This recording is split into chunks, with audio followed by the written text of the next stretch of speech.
or soccer ball that is being hit back and forth, football. I don't know. There's a lot of mishmash of sports going on here, but that's the summer spirit. It's like Calvin Ball. You make up the rules as you go. Biggest rule right now, though, is that it only takes 3 games to win this entire championship, win this entire tournament, ESL 1 Summer 2021.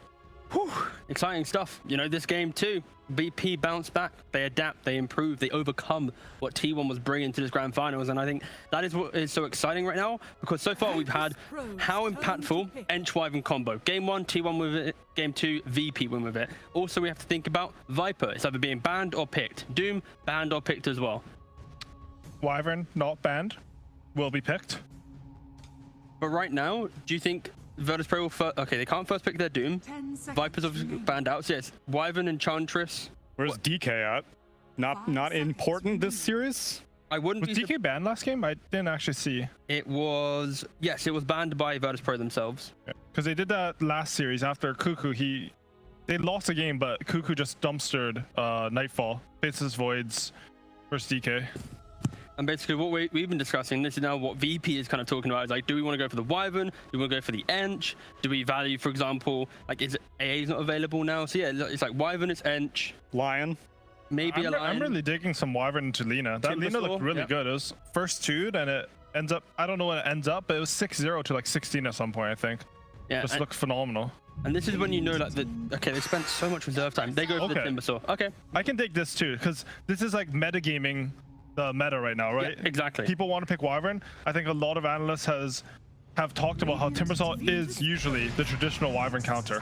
And that's mainly because you always get on top of the cold embrace target, you throw the chakram out. And getting cursed or being into a curse is also basically useless for a Timbersaw. He doesn't care one way or the other. But they respond with magic damage in spades, and Nyx Assassin gets picked up, and Leshrac as well. Shocking. Wyvern somehow left in the pool. Yeah, Leshrac is shocking as a hero. It's one of his spells to some degray. Well, I mean, some people skip it, though. That's true. You probably should nowadays. They did beat this Nyx Lash last time with Wyvern into Invoker. So I think you should pick a support here for VP. I think if you pick another core, you're giving up a lot of your... Yeah, there we go. There we go. Yep. Shocker. Honestly, I like the fact that you just go for the Wyvern. Like, even into like Nyx and Leshrac, you just go for the Glimmer Cape, you get the Holy Locket, you don't really care about this type of damage. And it also gives you a nice little bit of wave clear. I think something we haven't really mentioned so far with Wyvern, because of the playstyle of Ench plus Wyvern combo in the grand finals, is Wyvern happily will sit in these lanes and will defend it independently. Also, something that we haven't really talked about, which I think could be a cool concept, is Leshrac nowadays, you're always trying to find different tree spots to push the towers. Timbersaw, if you're playing inside that lane, you can just quickly clear out those trees, removing the simplicity of some of these Leshrac tower sieges, specifically the tier 1 towers. 5 seconds. Yeah, we did see T1 go to their Treant Protector earlier on against Alliance, so that could be another approach that they want to bring their tower sieging, or rather tower defending capabilities up. And there's my boy GPK. Just staying hydrated. So last time they played against this Nyx Leshrac, they also had the DM Kunkka. That was his amazing game. Everyone should watch that if they haven't had the pleasure. Yeah. I don't think they're going to be to do that this game, just because they already have the Timbersaw. But the concept of Kunkka versus Leshrac is similar to, I think, do you remember who picked the Pangolier versus Leshrac in one of the games? I can't remember. Anyways, the concept is Leshrac wants to walk up to a tower and edict it. You want overwhelming team fight where when he walks up to edict it, you can like bolt him, you can Pango roll on him. Yeah. I want VP to pick something like this. Make it hard for this Leshrac hero to play the game. You could also pick something like a Lina, but they already have Nyx, so I'm not too sure how that matchup goes. But just some high burst, you know, punish this Leshrac. It's picked very early. Yeah, I guess for T1 right now, the bans that they're going for, when Virtus.pro gets this Timbersaw, they often will have a harder carry. Unlike what we've been seeing so far, outside of Timbersaw games, it's been a little bit more fight presence. And that so far they've run like Luna, Terrorblade, Wraith King as well. Heroes that like to absorb all the farm behind the space that Timbersaw makes. And the confidence, straight Spectre going into the second phase. This has been a product of both the Major and ESL Summer, the idea that Spectre in lane, you can spam up the wave with your dagger, but then going into like it shouldn't be so Spectre favored that people have been mentioning it. It is still very much a Timber favored lane. It's just one of the carries that can still at least get something like 30-40 CS, then you're out of the lane. Yeah, actually earlier in this tournament, Spectre was like going even with Timbersaw, sometimes even hitting 6 for him. But in the last time we saw it, Timbersaw like solo killed the Spectre and pressured him really hard, right? Yeah, I think the key identifier there is teams, when they pick Timbersaw, would leave him on an island and then rotate the supports to the safe lane or to mid and continuously trying to play, you know, outwards pressure. They soon realize against Spectres, they need to keep the 4 in the lane. Otherwise, Spectre will have this advantageous situation where he just farms the lane. So I think Virtus.pro should be aware of that, and they might try and lock in the line into that lane for an extra 2-3 minutes to offset Spectre's ability to, you know, at least farm up. Also, as part of the skill build, we're seeing so many of these Timbersaws outright skip Whirling Death, put more points into reactive armor so they can dive the Spectres once they hit 6. Yeah, exactly. Like 0-2-3 build, picking up your ultimate at 6, and then just trying to, you know, kill as much as you can. And now Hoodwink. This is a 5 Hoodwink, right? Most likely. Yeah, no, exactly. Say, maybe they're thinking of as a little bit of a soft counter to both Timbersaw and Winter Wyvern. It's a lot of magical damage. But this is what Alliance ran against Virtus.pro, and these were the games of Alliance didn't even get, I think, was it more than like 5 kills? You got 3 kills in both games. Yeah, and that was across 2 games, like 6 kills total, right? So Hoodwink is a good hero in the game against Timbersaw. That break, that ability just to surprise the Timbersaw when he's by himself. But the laning phase, that is where Timbersaw will thrive. And T1 right now, they are trying to emulate their adaptation from game 2 is they ran us over, so we want to have better forms of comeback team fights. They aren't subscribing to the idea of matching the aggression. They are just finding new ways to delay the game, like Nyx Assassin with his burrow, keeping the game going. Leshrac aggressively hitting towers, so Spectre can farm behind. It is an interesting style, like, to approach game 3. For sure. I am a bit worried for T1's team fight though right now. Yeah. I think most likely this is going to be a Cuckoo Leshrac. Carl does play it as well, but I do think they need, I guess you can get team fight for an offlane as well. They need something to anchor their fight. Right now, it's just a bunch of squishy heroes sort of running around. Spectre's tanky, but you don't want a full front line with your carry. I guess the main concern is when Virtus.pro, they have this Timbersaw timing that will come, as they don't have that innate counter. DP with levels will go to tower. How does T1 stop this early tower aggression? Like, the game so far have been a product of both teams expertly defending most of their towers. So at 20 minutes, it's that kind of crucial Roshan team fight. Right now, Virtus.pro, they're going to be able to knock down 2-3 towers by the 20-minute mark. It's going to be a completely different story. So yeah, like you were saying, T1, they kind of need to have that, at least some type of tower defender. Otherwise, they're going to be giving up a lot of map control. That's why I'm a fan of this Death Prophet pick from VP. Yeah, it discourages like these Tide Hunters or these axes that may just want to sit in front of a creep wave. Percentage based from Spirit Siphon is going to discourage that. So they're banning offlaners on VP, so they think it's Carl Leshrac, which is probably correct, honestly. I forgot, when you were talking about that, TI, forgot, most teams like to have that magical damage mid that can rotate, take care of this Timbersaw. That would make a lot of sense to me. I'm curious to see what they'll do, though. They get to see everything. T1 have the overall last pick. Lifestealer is available. That could be an option, just to play out laning phase. You don't really care too much. You can eat the catapult when Leshrac tries to pressure your tower at like 5. And then in terms of the game, you don't really care too much about what T1's bringing. Yeah, other than that, Luna. Oh, never mind. First phase banned out. Faceless Void is still in the pool. I'd be down. Is Juggernaut banned? Oh, they banned on the Jug. Okay. Yeah. I guess the issue with like a Lifestealer is it just presents like a very easy Razor pick, whereas like offlane Razor and with Nyx. Okay, they go for a Void. All right. They have a fair amount of damage into the Chronosphere. Chakram, Exorcism, Finger. Yeah, they do for sure. I'm a bit concerned about their lane. If they put either Lion or Winter Wyvern with Faceless Void, I feel like that's a free lane for Leshrac, or whatever they choose to pick. I used to play a lot of offlane Leshrac in EU pubs, and like Faceless Void was one of my favorite matchups. Even if he gets Chronosphere, sometimes you can get your ulti and Edict off, and he can't hit you because you do too much damage. And Virtus.pro, when they last played this Void, he was completely removed from laning phase. He had to go Mask of Madness, like a 18-minute Midas after that. Like it was, yeah, VP was full mode recovery, but then they just turned up the aggression and was able to turn it around. And lo and behold, it is indeed off-lane Leshrac, mid-lane Carl Puck. Yeah, they respond with the Puck simply because it can equal. Chat thought that you guys were major cringe, so we just cut the bit and we're just going back to normal. We're fighting to not cast this, and now I have to do it. And I'm so you're saying you lost the original duel? I see. I did. He knocked it out of my hands. Everybody's like, "Oh, Jenkins won." I see. Well, that's great to hear that a lot of people want to cast with me. I wish Cinderin was here. Jenkins, what are your thoughts on these drafts? Timings on both.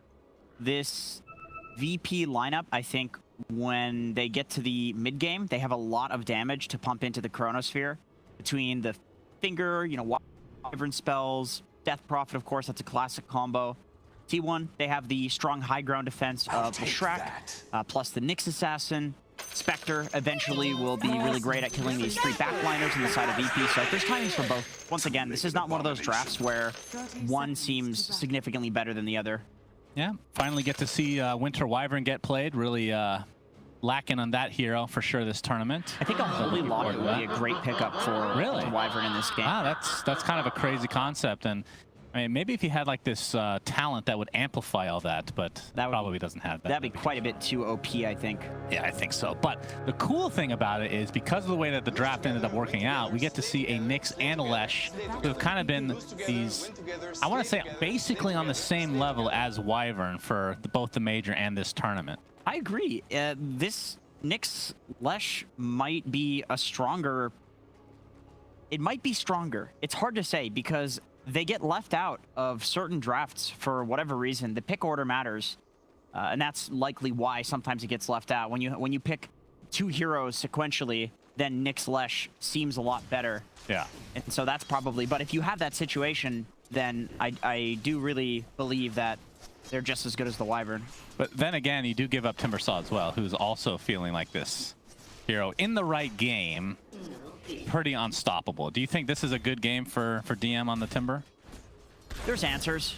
Leshrac running at Timber and lane. This is a hero that as soon as you hit level 6 on Lesh, you can run at a Timber, and so long as he's not like 2 or 3 levels ahead, it's fairly easy to lane up against him.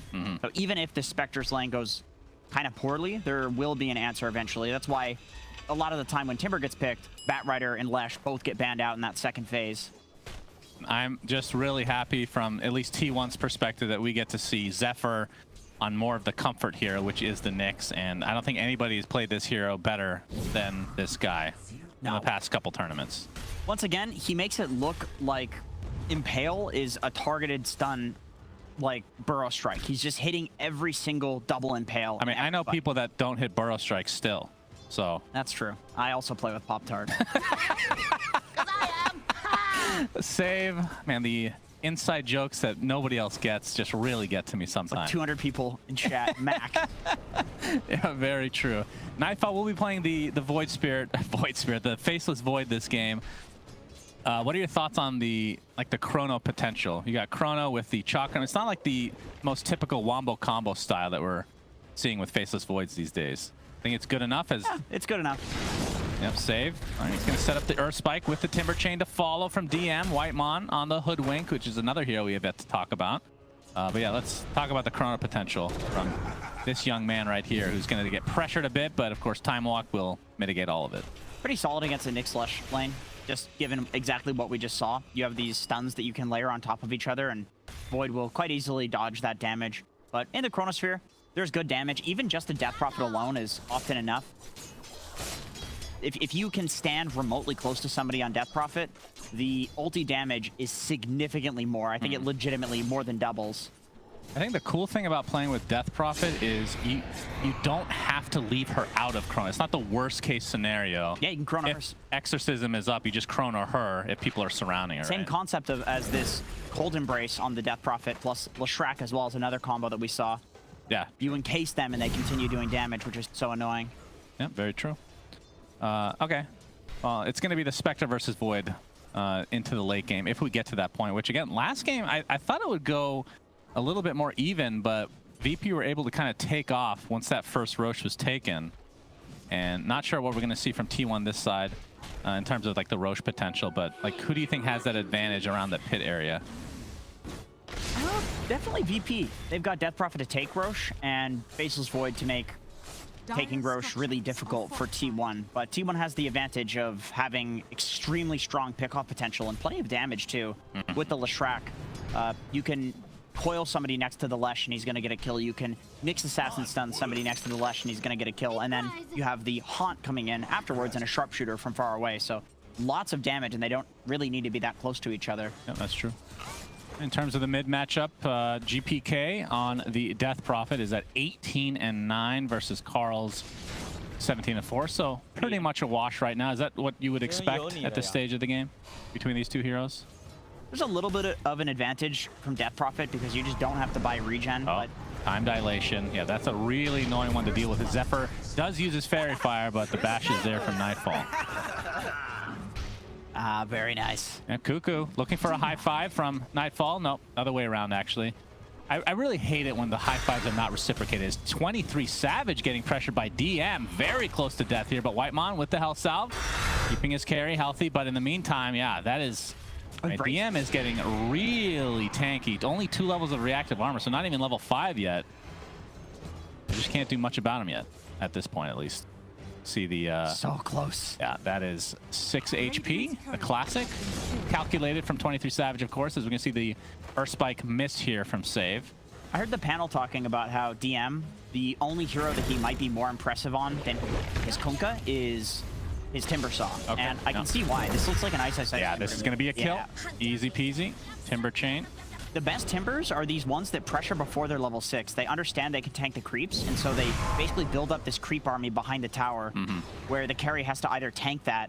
They have to decide basically, do I want to take that amount of damage? And of course, as a carry, you kind of have to, because you just lost it. Indeed, and I mean DM 26-5 right now, so he is having himself a very good time. Juicy boy, this. Yeah, Cuckoo on the other side. I mean, 25-7, so he's not too far behind. It's really the carries that are kind of falling. I mean, they're not that far behind, but I guess you can call it a wash between the two in terms of Faceless Void and Spectre, but they're not having a free farm game for sure this time around. Spectre's supposed to have a tougher lane than Void is in this scenario, and it's kind of reflected. It's a very small difference. Okay, looking for that 6-minute rune, and it will be the invisibility. And at what point are you looking for Death Prophet to kind of get out of this lane and gank? It's not, I don't know, it feels like this hero that's just slow sieges with the exorcism early. Or did he just stay mid and try to pressure that tower, knowing that puck has to go gank at some point? 23 Savage. Oh. Yeah, he takes some damage from DM with the Earth Spike to follow, but it looks like he'll be fine. There's a couple of ways that you can think about Death Prophet's gameplay right now. Possibly you think that if Death Prophet runs at the Timbers lane, which looks like that is going to happen, the tower will just instantly fall because Timber can tank the tower and Death Prophet does enough damage to take the tower. Or maybe that's such an easy play that you just focus on mid because you know eventually you can just rotate to the Timber and get a free tower. So why not take the tower that's harder to take later but easy to take now, which is the mid tower. And it looks like that is what he's trying to do. He's pressuring mid. So from Carl's perspective, we'll see what his reaction is going to be to this, because it's going to be a very long cooldown exorcism once it is actually popped. But he is GPK that is transitioning towards the bot as we see Save get the Earth Spike onto Whitemon. Again, Hoodwink, we've talked about him before. Does this feel like a Hoodwink game to you? I don't know what is a Hoodwink game. You should. We covered NADPC. We know. My thoughts on this hero is just that it's a generic stunning position 5, position 4. Maybe as a 4, the game needs to be better for it, but I see it similar to like a Crystal Maiden or a Lich when those heroes were strong, where you just never really felt bad having them on your team. Yeah. I mean, GPK made quite the walk over to the bot lane. Is 23 Savage getting pressured. Yeah, not enough to actually burst him down to the end, but GPK's kind of going back and forth between bot and mid, and has given up a little bit of farm and XP as a result, but still a little bit ahead of Carl right now in that mid lane. And you can see Spectre again, 23 Savage. Yeah, they've spent a lot on consumables this game for sure, which is the main reason that VP is sitting on a 2K net worth lead at 8 minutes. That's actually a little more significant than I thought it would be. Yeah, they're taking a huge lead here, so I suppose there's nothing that GPK really needs to do. As he does head back down bot, I think this is a fairly free tower to take. Chakram with the Whirling Death. We see the Exorcism from GPK. If they can get 23 Savage. Oh, the Timber Chain's not going to connect on a tree despite being an entire forest. But the right click and Whirling Death are more than enough. Whitemon, I mean, GPK wasn't even needed here, it feels like. But regardless, he's going to get XP for two of these kills. And perhaps into a tier 1 as well. Maybe the idea behind him rotating bot and dodging out of the way when it looked like he wasn't going to get any kills is that this is such a guaranteed rotation because DM is doing so well that if he's going to expend a Death Prophet ulti, he wants to get at least a kill first, which is pretty interesting. And we've seen numerous teams, including T1, kind kind of play the game greedy like that, going like double Midas and just trying to irk out whatever advantage they can from every single spell that they have on the map. So it does make sense in terms of just optimizing for gold. Is, you know, you get kills, it's more gold. And Nightfall working on a Maelstrom as his first main item on the Faceless Void. And then the counterpart for 23 Savage. Looks like it will be the Blade Mail to help him farm in the jungle, so no big surprise there. And he already picked up the Possessed Mask, actually, which is not too shabby. Although I think he would prefer the action here. Whitemon still only level 3, by the way. Just hits 4 there with that ward, but save, getting the mana drain off. DM, not quite in range for the Whirling Death, but the Chakram is going to be there with the Crypt Swarm as well. So feels like VP are getting pretty much whatever they want with this 5-0 advantage right now. Yeah, there's not anything that can kill DM, and the problem with Cuckoo, if he rotates towards DM, if he dies doing that once, then all of a sudden he's not tanky enough to do that a second time. And so he goes straight for the Hood of Defiance just to ensure that he is tanky, and I think probably that's why he's not rotating towards DM, is because he needs the boots first before he can realistically run at the lane. See the replay here. The ward kill. Oh, level 4. Feels so good, but then he dies. So maybe not so much. Zephyr still level 5 on the Nyx Assassin. We're at 10.5 minutes now. So let's see if these tomes come out. If they haven't already. It's 23 Savage playing a very, very close. Greedy boy. Yes, indeed. Still does not. Oh, he did get up the chip vest. Okay, that's the dream item for sure. On top of the Blade Mail to come for him. But still kind of playing the catch-up game. Does have Haunt, so if he finds an opportunity to find a quick kill and then back to farming, he'll do so. Otherwise, just full-on farming for him. It's a great Blade Mail game against Death Prophet and Timber. Damage that it's extremely hard for these heroes to control who it goes on, and so you can just Haunt in, reflect all of that damage. I like that also 23 Savage went for a Sage's Mask casually, eventually building into the Echo. Spectre really needs that mana. Yeah, we talked about it before, the fact that Blade Mail doesn't have that int, the Robe of the Magi anymore as part of that build. Pretty big deal for that hero as DM. Maybe tanking this up, gets the Vendetta off from Zephyr side. Splitter's not going to do that because of the curse. Beautiful timing from Kingslayer again, as that is going to be the death of Zephyr as a result. The coil basically just on the Faceless Void, but Nightfall looks pretty fine overall. It takes the Bushwhack, but just time walks into the tier 1. Just like that, VP with a tier 1 tower again and 2 kills. 7-0. This is starting to look a little yikes from T1. Jenkins. Man, the matchup between Timber and Leshrac is whoever starts getting kills on the other one, it feels like the other just feeds. And so that was about to be Cuckoo killing DM and stopping this reign of terror from the Timbersaw. But just a beautiful Winter's Curse, as we've seen so many times throughout this tournament and the Animajor. It is the biggest buzzkill ability in the entirety of Dota. We've also seen it in our Nightmares. This is true. As this hero is picked literally every game. Oh, Hex, Earth Spike to follow, GPK. It's off the spear side, into the silence. Very good layering, into the finger. VP have come to play in this game 3. This is turning out to be a shellacking. I hate to say it. It's still, I mean, it is still kind of early, but yeah, it has the potential to expand for sure. 8-0 map advantage from taking the bot tower and the mid tower. If you're T1, you have to make a play soon. I think probably with the Puck plus Leshrac, you need the damage from Lesh, and the best longest range lockdown you have is the Puck. Nyx is not going to be enough at this point.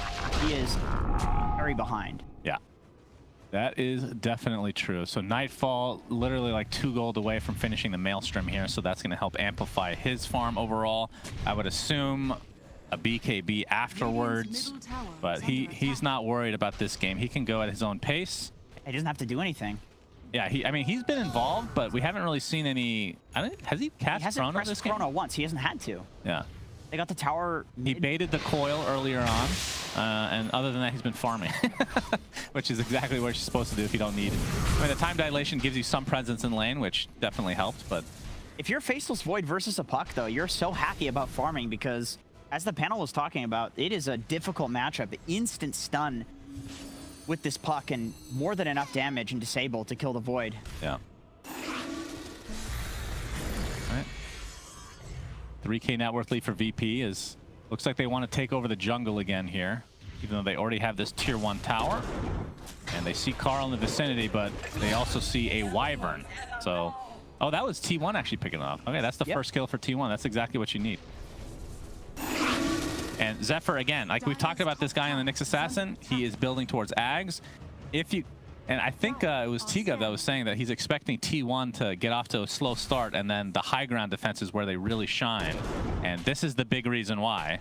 The Ags on Nyx. I'm pretty sure you never want to play to defend high ground like that, but it's more so that you have the capability. Obviously, they tried to win the lanes. They've tried to make moves, but that is always a concern if you're playing against Nyx plus Leshrac, is how do we take high ground?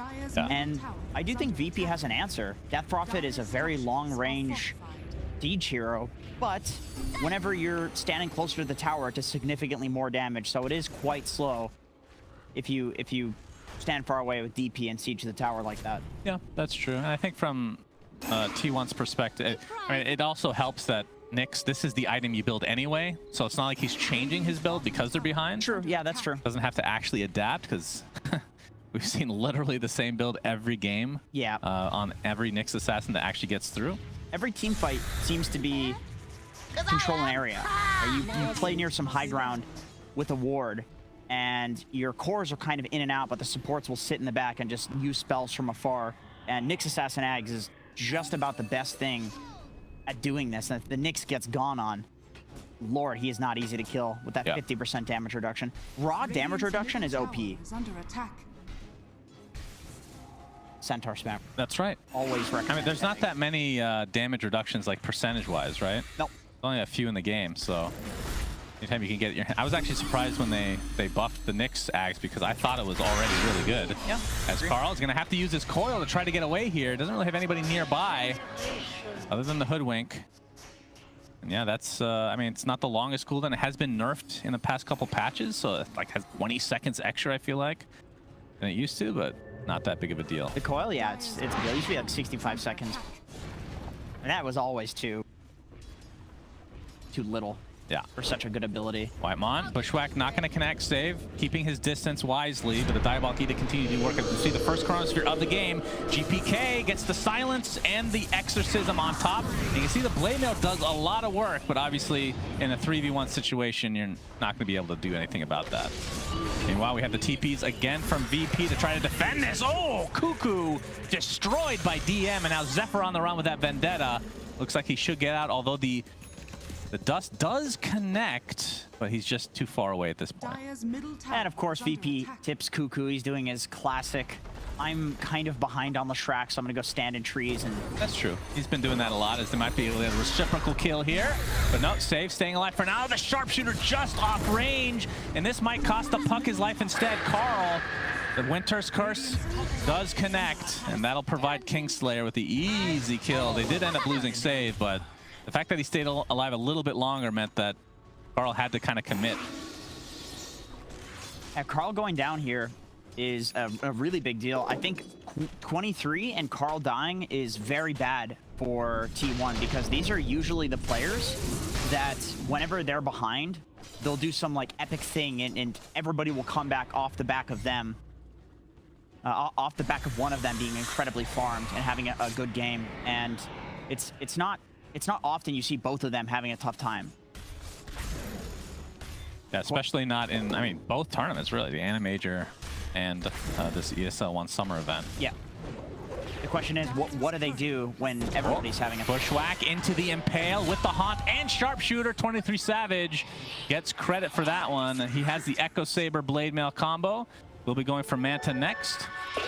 And also a double damage to boot. So this provides potentially an opportunity for T1 to continue to farm on Spectre, which is exactly what they need.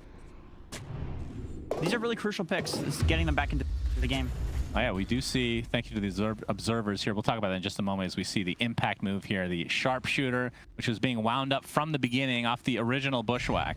But speaking of Hoodwink as a hero, we did see this the other day, but having this Ironwood tree allows you to cast Bushwhack first and then place the tree pretty cool combo. It's essentially like an instant, it feels like an instant disable in some cases. It's nice too because the acorn shot provides vision. So whenever you use the bushwhack, they're going to run away from you because they're dying. And if they run into trees, you can use the acorn shot to vision of people that you're chasing. So it does feel like a really nice combo.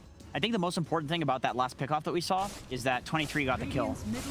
Vector, not a hero that farms particularly fast. As you can see, they're smoking directly towards him, but... Yeah, they're going to find Whitemon, but he just scurries away. But there's the Blink Hex from Save, and that's going to give another kill from the Leshrac. So Cuckoo kind of doing his thing like we've talked about, creating as much space as he can. Actually does expend the Finger of Death, but they'll take it.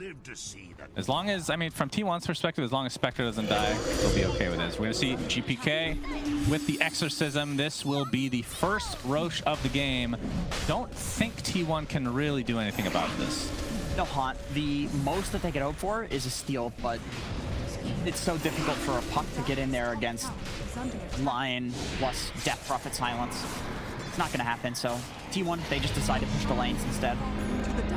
So Faceless Void, Mr. Nightfall himself will get it. They, like their mid laner in terms of DP, not a good Aegis carrier. I mean, I feel like that's kind of significant. If there was a Lesh mid or a Storm mid, like we've seen these heroes just absolutely take over the game because of the Aegis, and DP's just not one of them. It's like it almost feels like a transformation hero to some degree. Just super long cooldown.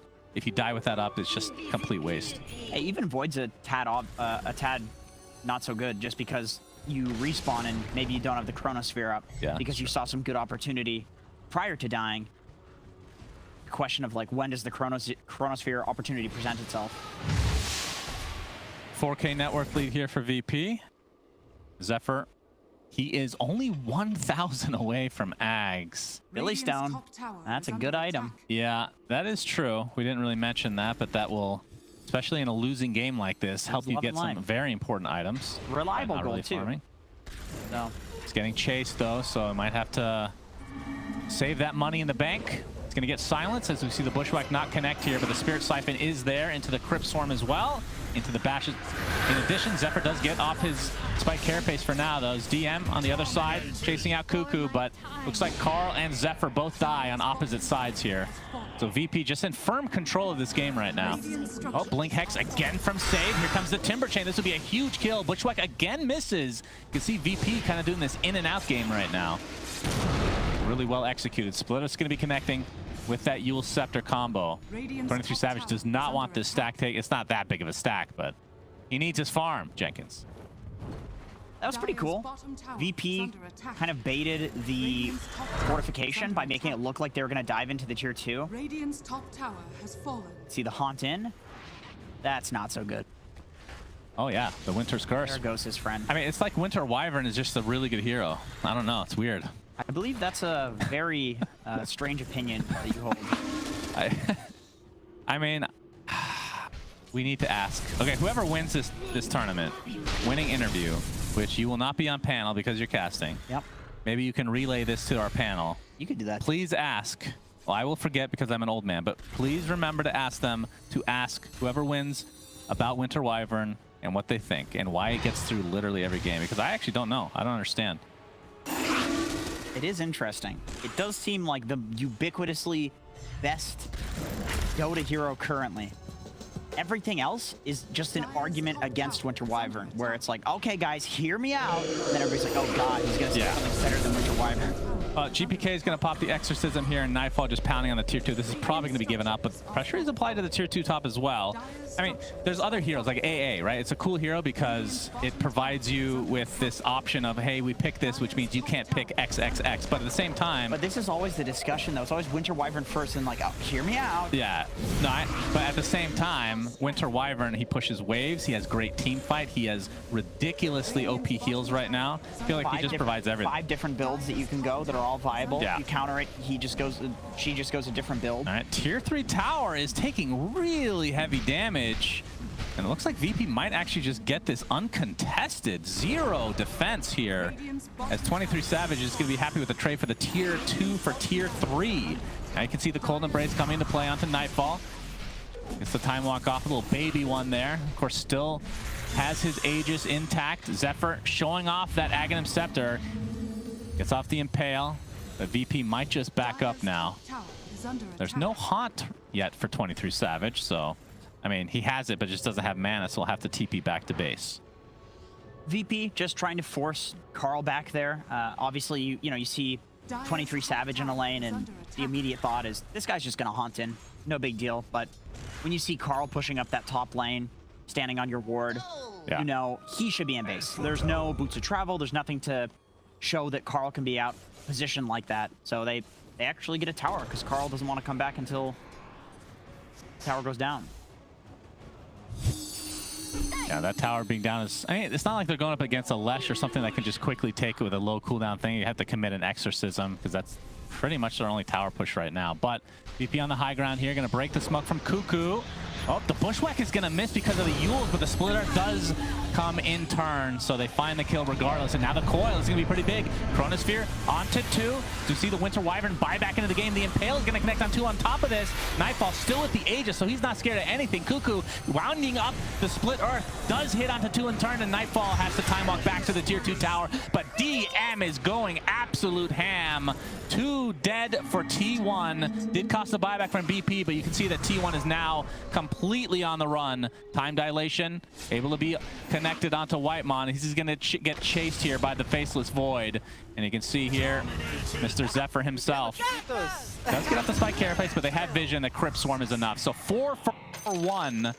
It looked like a pretty good fight from T1 to start out, but they're just maybe just too far behind at this point. That was very nice from Nightfall. He hits the chrono there because he knows if he breaks the coil, he's probably fine. You know, his team can save him. He had Aegis, but he breaks both of the Eon discs of Cuckoo and Carl in that fight.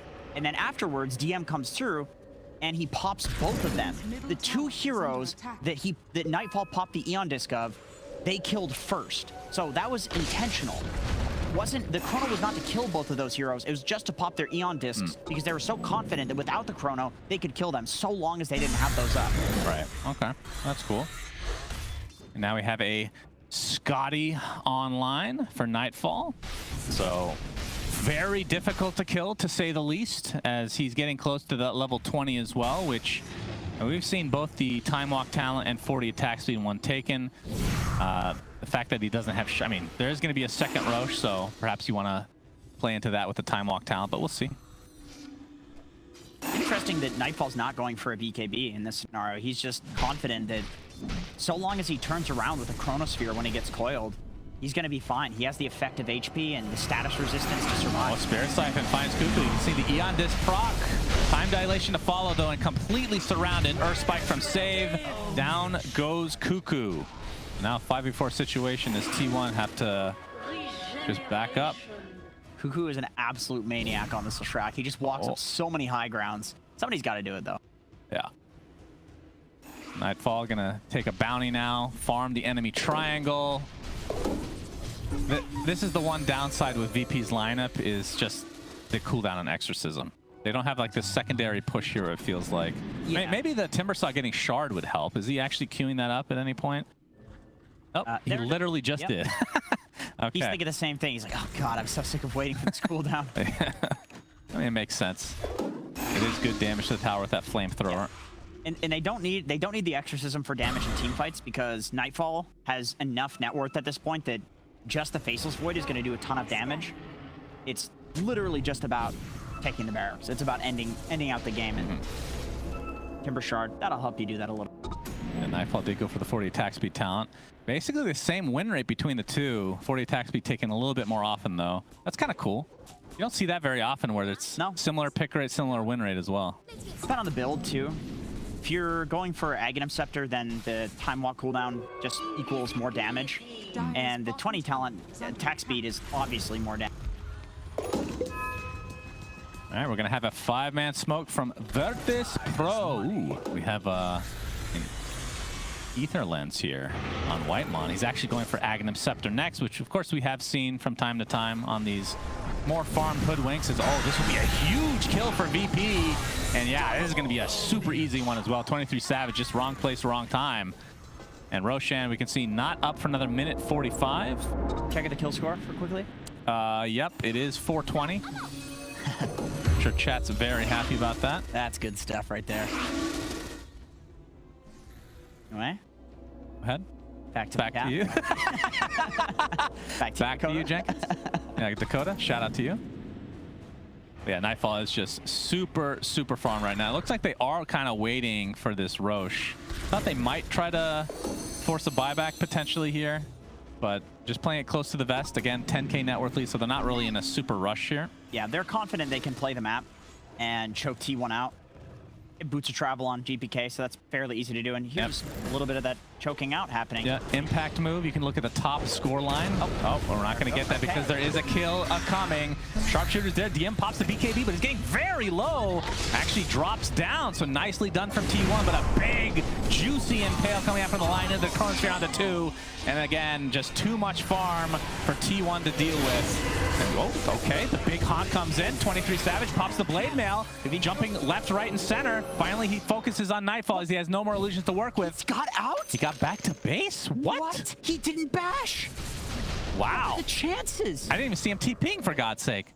Yeah, that was a lot of right clicks with no bash. What's the percentage on this? 24%? Why is he a Dota player? He should be at the casino right now. Why? Maybe it's because he got the double kill. As we see, he actually TP'd right away. 2. Wow. 3. 4. Yeah. 5. Okay. 5 hits in a row. Let me do the math. But the Maelstrom did proc, so something at least proc for him. As you can see the smiles coming out here. Always cool to see the webcams on these players. As Jenkins is opening up Google to calculate something apparently. All right, 23 Savage, he sees Roche, he's going for it. This is the Aegis, Cheese, and Shard. They know Chronosphere is down, they know Exorcism is down. This is a really good play from T1, especially if it works out. I mean, it's a good thought regardless. I did the math. There's a 25% chance that would happen. That's it? That's not right. That's right. Was it 5 hits or 2 or 4? 5 hits. Okay. So not that big of a deal then, is what you're saying. No, that's a big deal. Cuckoo gets the split arc, the loser orb to follow, trying to create as much space as possible. The Aegis is not going to be taken. The stun comes out. It's snatched by Save himself. He's going to pop. That's not even a BKB. That is the Shard. As 23 Savage has the Spectral Dagger away. Barely gets out with his life. Zephyr stuck inside this freaking ult from Timbersaw. Just too much damage to deal with. Double kill for Nightfall. And yeah, Save ends up taking the Aegis. So that means T1 got Roche. I'm not sure who got the Shard. I see Save has a Shard. I'm not sure if that was from the pit. Save took the Shard and he must have given it to somebody else. We'll have to watch the replay here. Nightfall has the Shard. This is a big... Nothing to say. Look at this Earth Spike. Oh my God. So the cheese on Cuckoo for sure. No, the cheese is on 23 Savage now. Well, now, okay, yeah, but he picked it up, I mean. Now I see it. All right, I'm going to click on it. Cheese is there. Okay. So who did get the Shard? Because Save does have it, so... Yeah, the ridiculous I assume it's him. about that... Oh, no, it is on the reverse time lock. Okay. The timing of that is like, you're playing against a Haunt. How do you blink in and steal the Aegis from 2 heroes? Yeah, that's pretty dirty play right there. Zephyr inside the trees, but they see him, and yeah, he's going to be brought down. I mean, Timbersaw's such a good hero against Nyx Assassin, especially when you have the silence from DP on top of it. And this is going to be a full set of racks in the bot. Probably go to the mid lane now while this Exorcism is still up. All right, Chronosphere onto 2 is going to focus on the Hoodwink while Mr. GPK focuses on the Lesh. That's 2 quick kills, both buybacks though, as we see the Haunt come out with the Blade Mail, trying to apply as much pressure, finally gets that Winter Wyvern, but now 23 Savage on the run. No bashes needed this time as Nightfall jumps right in, dodges the Whitemon Sharpshooter. Impale's going to connect from Zephyr on the sideline, but Whitemon will fall regardless. And they have a sentry in the vicinity. Zephyr now on the run. Bash, first hit this time. Karma, full team wipe, VP, GG's call. This was a bit of a shellacking. What tier? What tier? This was probably just a normal shellac. Normal shellac? Maybe one higher, it would be... Mega? What's the next tier from just regular shellacking? Next tier is the one free Gabe. Yeah, it's probably